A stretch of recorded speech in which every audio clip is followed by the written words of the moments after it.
All right, so let's look at a couple of these things here. So, all right, so we'll do this. Tell you what, we'll use this for that, so we can talk about lenses. That works. Cool. All right, cool beans. So we'll kind of go over lenses, a couple of things, and then kind of go from there. So since I'm more of a portrait photographer, I don't really use any zoom lenses. Zoom lenses are where you really want to get, it's pretty self-explanatory. I can stay here and get something far away. I used to use what's called a 70 by 400. So that's a 70 millimeter, something for up close, and the 400 millimeter is to catch something far away.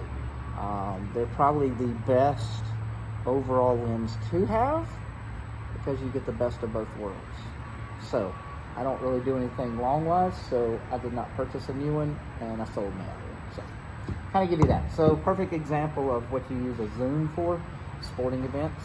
Perfect for that. So when my daughter was playing volleyball and my son was playing football, perfect because I can stay away and get really close without being close, if that makes sense. So perfect for stuff like out here. If you're out in the park and you want to be kind of incognito and you don't want to wake people out with throwing a camera right in front of their face, a zoom lens is perfect for that too. So a zoom lens, like I said, the 70 is kind of basically almost like this one. This is a 50 millimeter.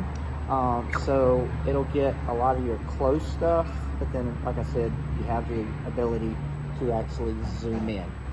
The difference between these two, they're 85 millimeter and a 50 millimeter. These are both fixed, so there's no zooming in on these things. So you're basically, if you want to zoom in, you got to either walk forward or zoom out. You got to walk backwards. So. But the clarity on these are phenomenal. These are great lenses. This one right here is a really good lens. So this lens right here is about $2,000. So yeah, I'm very careful with that one. So this one's about $500. It's not too bad. It was Sigma. It's not bad. So yeah, so for a portrait photographer, like I said, I try to stay with my 85. That's my go-to because I can get pretty close to them, but I don't have to get super close. And talking about a lens, and you'll talk about this on your aperture and all. One of the big things is this is actually 85 by 72, so the aperture is right here, so 1.12. So when you see that blur around the picture, the lower the number, the better for a portrait photographer. So there's lenses that are cheaper, and I always tell people, go to Google and look at some of that type stuff just to kind of get familiar with it. But you'll look at lenses that are, $400, and you're like, why is that one 400 but this one's 2,000? What's the difference? 9 out of 10, it's probably going to be that aperture right there, where you can get that. For a portrait photographer, I want it as more blurred around you as I can, so if that makes sense. So a cheaper lens will probably have a 4.0, so it's not going to be as blurry as this one right here. That's a 1.12. That makes sense on that one? Yeah. Okay. So that's one of the things. Another thing on the lens, you actually have two settings on that: autofocus and manual focus. To each your own, however you want to do it. Used to, I always kept it on manual focus, and I focused everything.